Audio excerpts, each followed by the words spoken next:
जहां की मिट्टी में संस्कृतियों का संगम है, जहां हर कदम पर इतिहास आपसे बातें करता है।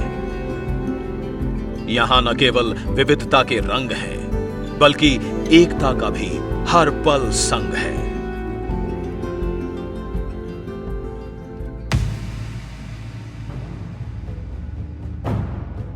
कभी सोचा है क्या होता अगर भारत एक राष्ट्र न बन पाता? जब अंग्रेजों ने भारत छोड़ा तो देश के सामने एक कठिन मोड़ था। या तो यह पवित्र भूमि टुकड़े टुकड़े होकर बिखर जाती, या फिर एक होकर अटूट शक्ति बनती। क्योंकि सदियों की पराधीनता के बाद भारत टुकड़ों में बटा हुआ था, छोटी छोटी रियासतों में बिखरा हुआ था। इसे एकजुट करने के लिए एक ऐसे महानायक की जरूरत थी जो इस बिखरते भारत को अपनी माटी से जोड़कर एक अखंड राष्ट्र बना सके। और फिर इस विराट और असंभव से दिखने वाले लक्ष्य को संभव बनाया सरदार पटेल ने। The moderation, the diplomacy, and with his characteristic humility, the manner in which Patel managed to forge all these princely states, 500 plus of them, individually negotiating with several princes, various transfer of power documents, and put India in the map of India in the manner that we see today. It was a Herculean task which he managed to accomplish in a very short time. Bharat की स्वतंत्रता की लड़ाई के बाद सरदार पटेल ने एक भारत श्रेष्ठ भारत की सच्ची ताकत को पहचाना। उन्होंने समझा कि हमारी महानता हमारी एकता में है। सरदार ने 562 रियासतों को एकजुट कर इस भारत को अखंड बना दिया। आजादी के इस महानायक स्वतंत्रता सेनानी ने न सिर्फ भारत के राजनीतिक मानचित्र को एकजुट किया, बल्कि आत्मनिर्भरता, महिला सशक्तिकरण और किसानों के विकास के लिए भी आधारशिला रखी। सरदार पटेल के जीवन की राजनीति का प्रारंभ ही किसानों की समस्या से हुआ था। तो भारत के हर किसान को सशक्तिकरण करना, ग्रामीण क्षेत्रों का सर्वांगीण विकास होगा। इस प्रकार से किसानों के उत्थान के लिए मोदी जी ने वही कार्य से मुझे लगता प्रेरणा ली होगी जो सरदार पटेल ने किया था। ये साल था 1950। सरदार पटेल की मृत्यु के कुछ महीने पहले की बात है। गुजरात के एक छोटे से गांव में एक बच्चे और भारत के भविष्य को नई दिशा देने वाले लोकप्रिय नेता का जन्म हुआ, जिसका नाम था नरेंद्र मोदी। गुजरात के ग्रामीण अंचल में जन्मे नरेंद्र मोदी के जीवन में सरदार पटेल की वीर गाथाओं ने अमिट छाप छोड़ी। हमारे नगर में एक अच्छा पुस्तकालय था और नरेंद्र भाई जब भी समय मिले वहाँ जाके वो अनेक क्रांतिकारियों की, अनेक नेताओं की पुस्तकें पढ़ते थे। उनके ऊपर सबसे ज्यादा लोखंडी मनोबल के सरदार वल्लभ भाई पटेल थे, उनका प्रभाव ज्यादा था। सरदार की बेटी मणिबेन मोदी जी के लिए बड़ी बहन जैसी थी। आपातकाल के दौरान नरेंद्र मोदी ने मणिबेन के संघर्ष में महत्वपूर्ण भूमिका निभाई। उन्होंने आपातकाल के खिलाफ उनकी लड़ाई को संगठित करने में हर संभव सहयोग दिया। इस कठिन समय में भी नरेंद्र मोदी का हौसला और संकल्प अडिग रहा। नरेंद्र भाई मणिबेन को बड़ी बहन मानते हैं। अब नरेंद्र भाई ने जो साइकिल रैली निकाली थी आपातकाल के विरुद्ध में, उसको मणिबेन ने हरी झंडी दिखाई थी। ये वो शुरुआत थी जिसने नरेंद्र मोदी को समाज और देश के प्रति अपनी जिम्मेदारियों को समझने का और भी नजदीक से मौका दिया। समाज और राजनीति में अपनी अद्वितीय सेवा और समर्पण के बाद नरेंद्र मोदी ने पहले गुजरात के मुख्यमंत्री के रूप में नेतृत्व किया और फिर भारत के प्रधानमंत्री बने। उनके इस सफर ने देश को नई दिशा और ऊर्जा दी। मुख्यमंत्री और प्रधानमंत्री के रूप में नरेंद्र मोदी की एक प्रमुख प्राथमिकता केवल सरदार पटेल के प्रति राष्ट्र का गहरा सम्मान प्रकट करना नहीं, बल्कि उनकी विरासत को आगे बढ़ाना भी था। हमारा देश एक रहे, अखंड रहे। सरदार साहब ने हमें जो देश दिया है, उसकी एकता और अखंडितता देशवासियों का दायित्व है। नरेंद्र मोदी जानते थे कि अगर सरदार नहीं होते तो ये राष्ट्र एकजुट नहीं होता, खासकर जब हम पहले ही विभाजन का दर्द सह चुके थे। इसलिए उन्होंने सरदार पटेल को श्रद्धांजलि देते हुए स्टैच्यू ऑफ यूनिटी के रूप में दुनिया की सबसे ऊंची प्रतिमा का निर्माण अपनी देखरेख में कराया।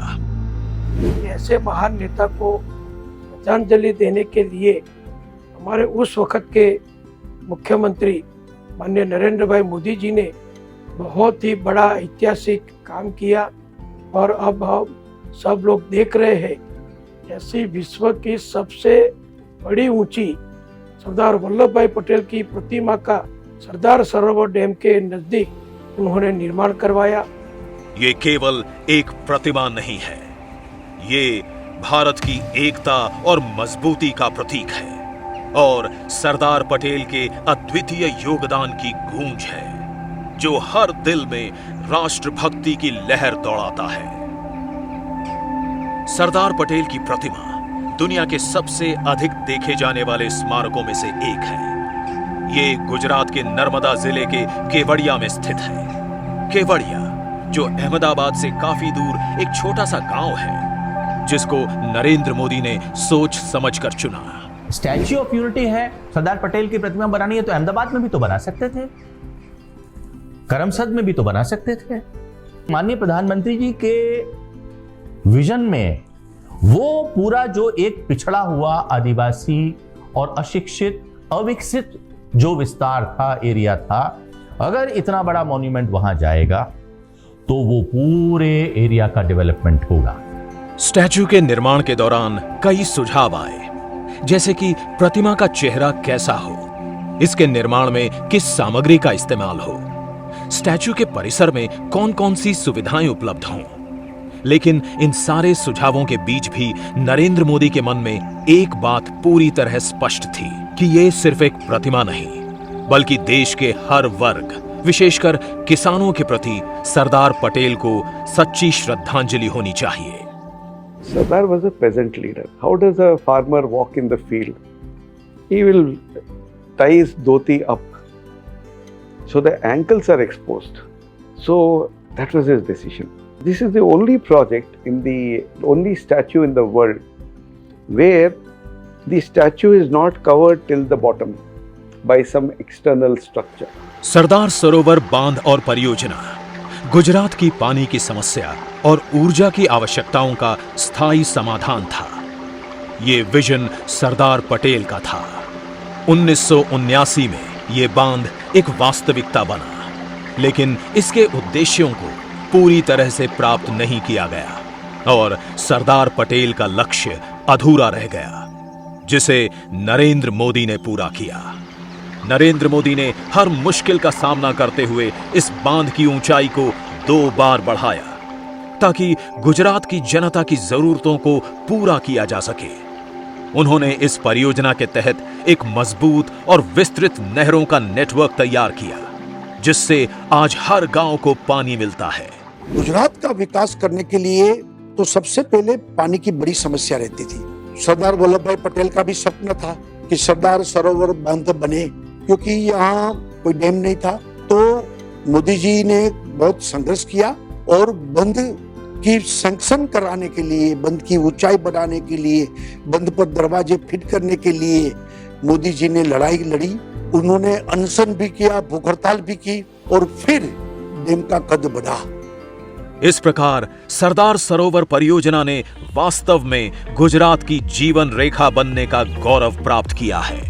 नरेंद्र मोदी की दूरदर्शिता के साथ बने स्टैच्यू ऑफ यूनिटी द्वारा इस क्षेत्र के विकास के जरिए आदिवासी समुदाय को नई ऊंचाइयों पर पहुंचाने का लक्ष्य भी रखा गया, ताकि उनके जीवन में वास्तविक परिवर्तन लाया जा सके। जब स्टैच्यू ऑफ यूनिटी यहाँ पे नहीं बना था, उस टाइम पे क्या था कि रोजगारी की तक नहीं थी और सब लोग मतलब उनका एजुकेशन भी चालू था, लेकिन आने जाने की प्रॉब्लम रहती थी और ये टूरिस्ट प्लेस भी नहीं था।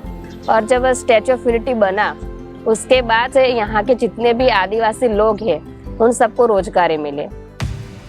सरदार पटेल एक किसान नेता थे जिन्होंने पूरे देश को एकजुट किया इसलिए उन्हें श्रद्धांजलि देने का तरीका भी ऐसा होना चाहिए जो इस एकता को दिखाए। इसी सोच के साथ नरेंद्र मोदी ने पूरे देश में खेतों से पुराने कृषि औजारों का लोहा इकट्ठा करने की मुहिम शुरू की।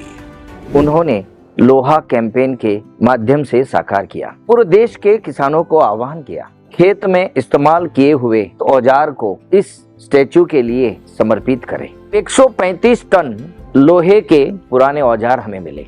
इस लोहे के साथ साथ हर गांव से प्राइम मिनिस्टर श्री नरेंद्र भाई मोदी के आह्वान से हर गांव की खेतों की मिट्टी मंगाई गई। उस मिट्टी से बनी वॉल ऑफ यूनिटी। ये मुहिम सिर्फ एक प्रतिमा बनाने के लिए नहीं थी, बल्कि ये देश की आत्मा को जोड़ने और सरदार पटेल के प्रति सच्ची श्रद्धांजलि अर्पित करने का एक प्रयास था। ये अभियान हर भारतीय को जोड़ने और सरदार के विचारों को जीवित रखने का माध्यम बना। सरदार पटेल की ये प्रतिमा अब दुनिया के सबसे प्रसिद्ध और प्रभावशाली स्थलों में से एक बन गई है। यहां न केवल देश विदेश के पर्यटक आते हैं, बल्कि पूरी दुनिया के कई बड़े नेता भी इसे देखने आ चुके हैं। भारत के G20 प्रेसिडेंसी के दौरान यहां कई वैश्विक सम्मेलन भी आयोजित हुए। प्रधानमंत्री बनने के तुरंत बाद नरेंद्र मोदी ने 31 अक्टूबर सरदार पटेल के जन्मदिन को राष्ट्रीय एकता दिवस के रूप में मनाने की घोषणा की। उन्होंने 2013 में रन फॉर यूनिटी भी शुरू किया, जिसमें देश भर के युवा सरदार पटेल के सम्मान में एकजुट होते हैं, अपने हृदय में एकता का दीप जलाते हैं। सरदार वल्लभ भाई पटेल एक ऐसी हस्ती है जिन्होंने जिस समय देश हमारा अलग अलग भागों में हिस्सों में खंडित था, तो एक व्यक्ति जिसका विजन था एक भारत का, तो वो सरदार वल्लभ भाई पटेल थे। उनकी जो जन्म जयंती है, उस दिन को प्रधानमंत्री मोदी जी ने राष्ट्रीय एकता दिवस के रूप में मनाया जाता है। हम सब इकट्ठे होते हैं और एक रन फॉर यूनिटी हम करते हैं, जिससे हम फिट भी रहें, हम स्वस्थ रहें और भारत को मजबूत कर सकें। नरेंद्र मोदी की श्रद्धांजलि सरदार पटेल तक सीमित नहीं है, बल्कि हर पहल जो उन्होंने की वो सरदार द्वारा स्थापित योजनाओं को आगे बढ़ाने की प्रेरणा से भरपूर है। नरेंद्र मोदी द्वारा अनुच्छेद 370 को खत्म करने का ऐतिहासिक और साहसिक फैसला भी सरदार के एक भारत श्रेष्ठ भारत के सपने को पूरा करने का एक सशक्त उदाहरण है। जो काम उन्होंने किया है, अगर आज हम यूनिफाइड महसूस करते हैं, आज अगर भारत इतना बड़ा देश है, तो उसमें पटेल जी का योगदान अविस्मरणीय है, महान है। लेकिन आर्टिकल 370 के एब्रोगेशन के बाद जो एक काम रह गया था, वो भी जोड़ दिया गया और उसका श्रेय श्री नरेंद्र मोदी हमारे प्रधानमंत्री को जाता है। कश्मीर एक कदम था, लेकिन नरेंद्र मोदी ने एकता और एकीकरण को पूरा करने का संकल्प लिया है। नरेंद्र मोदी सरकार का 17 सितंबर को हैदराबाद मुक्ति दिवस मनाने का निर्णय भी सरदार को श्रद्धांजलि है। चाहे एक देश एक राशन कार्ड हो, एक देश एक GST हो, हर पहल में वे सरदार वल्लभ भाई पटेल की विरासत को आगे बढ़ा रहे हैं। एक महत्वपूर्ण क्षेत्र जहां इन दोनों महान नेताओं ने बड़ी दृढ़ता से ध्यान दिया, वो था महिलाओं का सशक्तिकरण और हर क्षेत्र में समान अवसर, विशेषकर राजनीति में।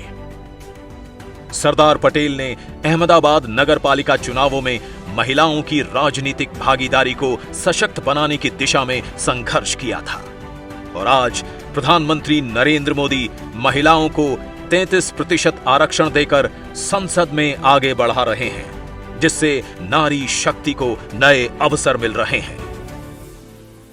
105 साल पहले 1919 की साल में महिलाओं के अधिकार और सम्मान के लिए सरदार पटेल ने अहमदाबाद म्युनिसिपैलिटी में प्रस्ताव रखा था, जो पास हुआ था।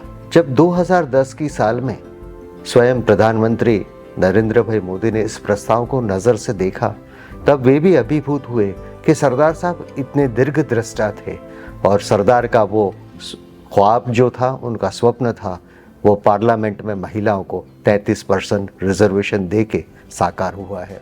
सरदार पटेल ने आधुनिक भारत की प्रशासनिक सेवाओं की नींव रखी। नरेंद्र मोदी ने मिशन कर्मयोगी जैसी पहल की शुरुआत की है, जिसके द्वारा भारत की प्रशासनिक प्रणाली को सशक्त और सुधारने की दिशा में बड़ी शुरुआत हुई है।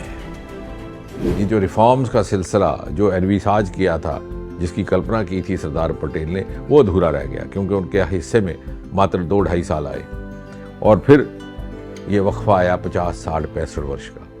मोदी जी ने आते ही सबसे अधिक प्राथमिकता यदि दी है तो गवर्नेंस रिफॉर्म्स को। आते ही उन्होंने सेल्फ अटेस्टेशन शुरू कर दी।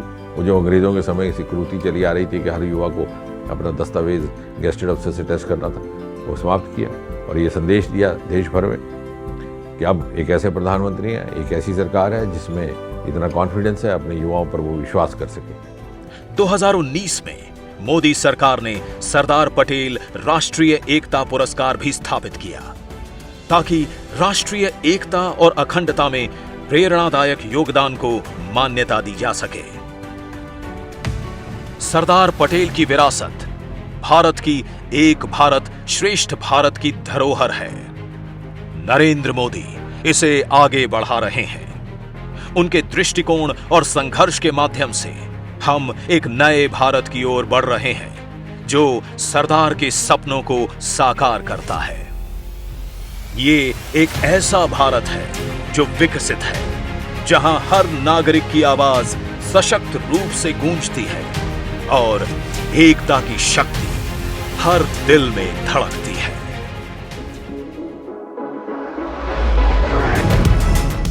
विकसित भारत, विकसित गुजरात।